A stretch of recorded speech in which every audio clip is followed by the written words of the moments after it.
Welcome to Kishorsni Padasala. In this video lecture, we will see about laws of cosine and its applications. First, let us see about the laws of cosines.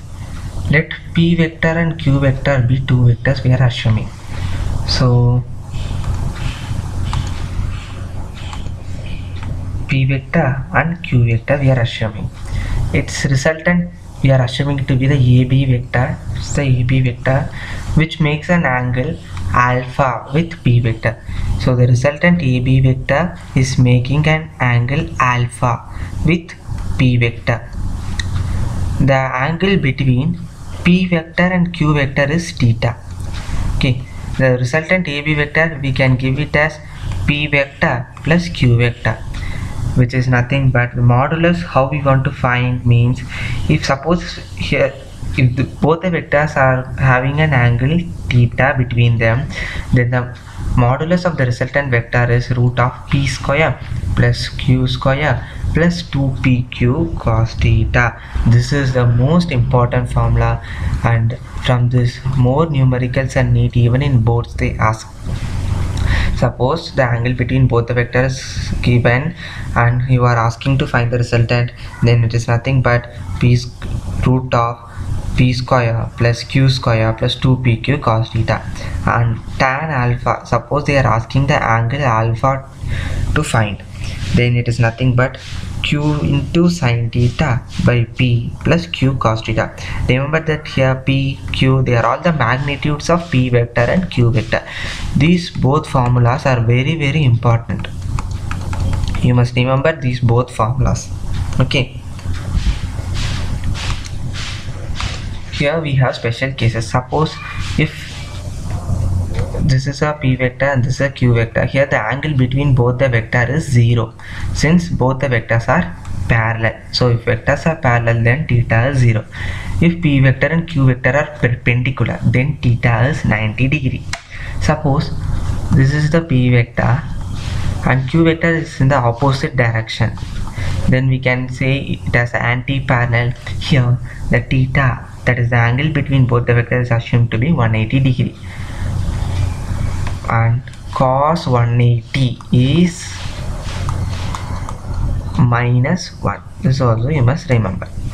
Next, suppose if P vector is equal modulus of P vector, that is magnitude of P vector and Q vector are same, then you have to do like this. The same formula we are using here, root of P square plus Q square plus 2pq cos theta. Since P is equal to Q, we are writing it as P square plus 2 into P, that is 2p square cos theta we are doing. So in this way you have to solve the numericals. Now this is the special case you want to learn. Okay, suppose we have A vector and B vector. Its resultant is R vector. This resultant R vector makes an angle alpha with A vector and an angle beta with B vector, and theta is nothing but alpha plus beta, that is the angle between both the A vector and B vector. Then you have, this is a formula you must remember. Okay, which is A by sin beta. This is the A component by this angle, sine of this angle, and B vector by sine of this angle is equal to resultant vector by sine of alpha plus beta. This is only we have given. A by sin beta, that is equal to B by sin alpha, R by sine of alpha plus beta. This you must remember. In the previous slide we see that P vector plus Q vector, that is their modulus. If they are having an angle theta between them, then the modulus value is root of P square plus 2Q square plus 2pq cos theta. Suppose P vector minus Q vector magnitude is asked, and the angle between p vector and q vector is theta is given, then its magnitude is p square root of p square plus q square minus 2pq cos theta. This theta is the angle between p vector and q vector. So these two formulas you must remember. Suppose if p vector plus q vector is given, here just addition sign.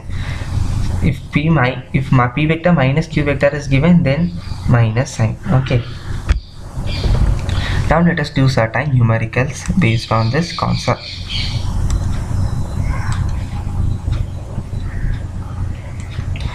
See, a plus b vector is equal to a vector minus b vector.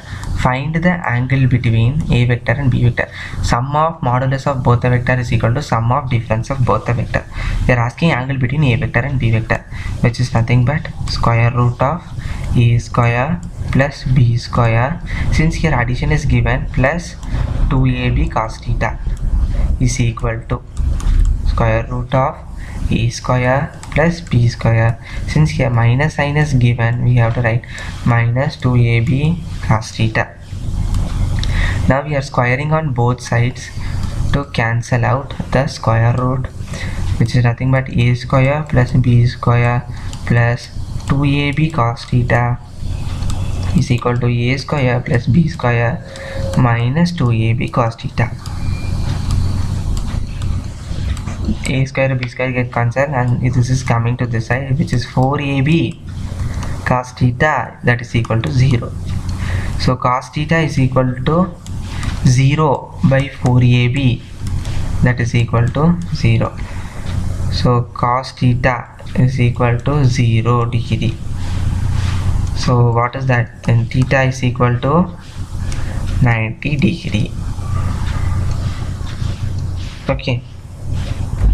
Let us see this numerical. This is a previous year question 2. A